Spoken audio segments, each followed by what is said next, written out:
வணக்கம். பரபரப்பு மீடியா செய்திகளுக்காக நான் நிரோஷன். நைஜரின் ராணுவ ஆட்சியாளர்களின் தமது நாட்டிலிருந்து அமெரிக்க படைகளை வெளியேற்றுவதற்கான முடிவை எடுத்ததைத் தொடர்ந்து ரஷ்ய ராணுவ துருப்புக்கள் நைஜரில் உள்ள அமெரிக்க விமான தளத்துக்குள் நுழைந்துள்ளனர். அமெரிக்க துருப்புக்கள் பயன்படுத்திய ராணுவ தளத்தில் இப்போது ரஷ்ய ராணுவ துருப்புக்கள் உள்ளார்கள் என்று ஒரு மூத்த அமெரிக்க பாதுகாப்பு அதிகாரி தெரிவித்தார். நைஜர் என்று பொதுவாக அழைக்கப்படும் நைஜர் குடியரசு மேற்கு ஆப்பிரிக்காவில் 4 பக்கமும் தரை எல்லைகளை கொண்ட நாடு. தற்போது நைஜரை ஆளும் ராணுவ அதிகாரிகள் தங்கள் நாட்டில் நிறுத்தப்பட்டுள்ள கிட்டத்தட்ட 1000 அமெரிக்க ராணுவ துருப்புக்களை திரும்ப பெறுமாறு மார்ச் மாதம் வாஷிங்டனிடம் தெரிவித்தனர். கடந்த ஆண்டு ஜூலையில் நடந்த ராணுவ சதிப்புரட்சிக்கு முன் நைஜர் அரசு ஆப்பிரிக்காவின் சஹேல் பகுதியில் IS இயக்கத்திற்கும் அல் qaeda-வின் துணை அமைப்புகளுக்கும் எதிரான அமெரிக்காவின் போரில் முக்கிய பங்காளியாக இருந்தது. அந்த அரசு ராணுவ பயிற்சி மூலம் கவிழ்க்கப்பட்டு ராணுவ ஆட்சி நடக்கிறது.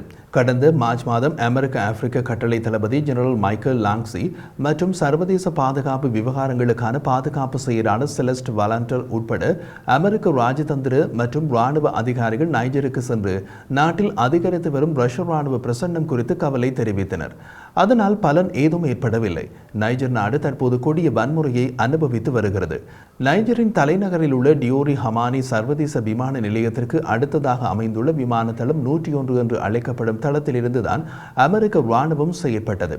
அமெரிக்க ராணுவம் அங்கிருந்து வெளியேற வேண்டும் என்று கூறிய நைஜரின் ராணுவ அரசு ரஷ்ய படைகள் தங்குவதற்கு அதே தளத்திற்குள் அனுப்பி வைத்தது. அமெரிக்கா ரஷ்யா என்ற 2 ராணுவங்களையும் ஒரே தளத்தில் ஒருவருக்கொருவர் குறுகிய தொலைவில் வைத்தது. உக்ரைனில் போர் பற்றிய பதட்டங்கள் உள்ள நிலையில் அமெரிக்க ரஷ்ய ராணுவம் ஒரே ராணுவ வளாகத்தில் ஆயுதங்களுடன் இருப்பது மிக ஆபத்தானது என்ற கருத்து உள்ளது. ரஷ்யா தனது அண்டை நாடு உக்ரைன் மீது படையெடுப்பை தொடர்ந்து உக்ரைனுக்கு வாஷிங்டனின் ஆதரவின் மத்தியில் இரு நாடுகளுக்கும் இடையிலான உறவுகள் பதட்டமாக உள்ள நேரத்தில் ரஷ்யாவின் ராணுவ துருப்புக்களை அமெரிக்க தளத்துக்குள் அனுப்புவது அங்கே இருதரப்புக்கும் இடையே மோதலை ஏற்படுத்தலாம் என்ற சாத்தியத்தை ஏற்படுத்தியுள்ளது. நைஜரின் ராணுவ அரசு மற்றும் ரஷ்யாவின் இந்த நடவடிக்கை நைஜரில் அமெரிக்கா தமது படைகளை திரும்ப பெறுவதை தொடர்ந்து அமெரிக்க ராணுவ நிலைகளின் தலைவிதி பற்றிய கேள்விகளை எழுப்புகிறது. அமெரிக்காவும் அதன் நட்பு நாடுகளும் ஆப்பிரிக்காவில் பலவித சிக்கல்களை எதிர்நோக்குகின்றன. மேற்கத்திய அரசாங்கத்திலிருந்து தங்களை தூர விலக்கிக் கொள்ளும் ஆர்வமுள்ள ஆப்பிரிக்க ராணுவ தலைவர்கள் அதிகமாக உள்ளனர். அவர்கள் நடத்திய ராணுவ புரட்சி ஆட்சி கவிழ்ப்பை தொடர்ந்தே அவர்களே அதிகாரத்துக்கு வந்துள்ளனர். இதனால் பல ஆப்பிரிக்க நாடுகளில் இருந்து துருப்புக்களை நகர்த்த வேண்டிய கட்டாயம் அமெரிக்காவுக்கும் மேற்கு நாடுகளுக்கும் ஏற்பட்டுள்ளது. நைஜரில் இருந்து வெளியேற வேண்டிய சூழ்நிலைக்கு மேலதிகமாக சமீப கால நாட்களில் அமெரிக்க படைகள் மற்றொரு ஆப்பிரிக்க நாடான சாட்டை விட்டு வெளியேறியுள்ளன. அதே நேரத்தில் பிரெஞ்சு ராணுவம் மாலி மற்றும் புர்கினா ஃபாசோவில் இருந்து வெளியேற்றப்பட்டது. இவை ஒரு புறம் இருக்க ரஷ்யா ஆப்பிரிக்க நாடுகளுடன் உறவுகளை வலுப்படுத்த முயல்கிறது. ஆப்பிரிக்க கண்டத்தில் காலனித்துவ நோக்கங்கள் இல்லாத நட்பு நாடாக மாஸ்கோவை சில ஆப்பிரிக்க நாடுகள் முன்னிறுத்துகின்றன. உதாரணமாக மாலி சமீபகால ஆண்டுகளில் ரஷ்யாவின் நெருங்கிய ஆப்பிரிக்க கூட்டாளிகளில் ஒன்றாக மாறியுள்ளது. ரஷ்ய வாடகை ராணுவம் வேக்னர் குரூப்பின் படையணி அங்கு ராணுவ ஆட்சிக்கு எதிரான கிளர்ச்சி இயக்கங்களை எதிர்த்து போராடுகிறது.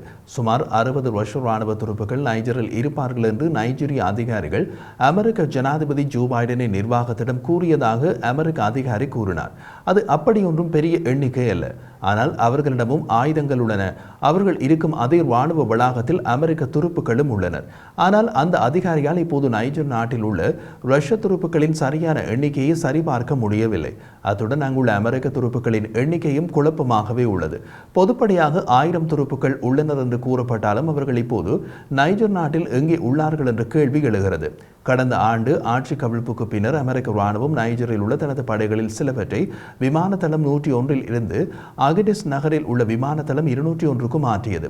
விமான தளம் 101 என்ன அமெரிக்க ராணுவ உபகரணங்கள் இருந்தன என்பது உடனடியாக தெரியவில்லை. நைஜரில் உள்ள விமான தளம் 201 அமெரிக்காவால் உருவாக்கப்பட்டது.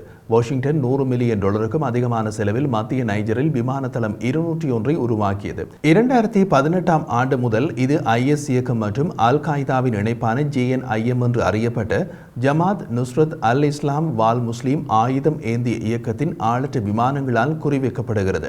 அமெரிக்க துருப்புகளை அகற்றுவதற்கான நைஜரின் கோரிக்கை கடந்த மார்ச் நடுப்பகுதியில் தலைநகர் நியாமியில் நடந்த கூட்டத்திற்கு பின்னர் வந்தது.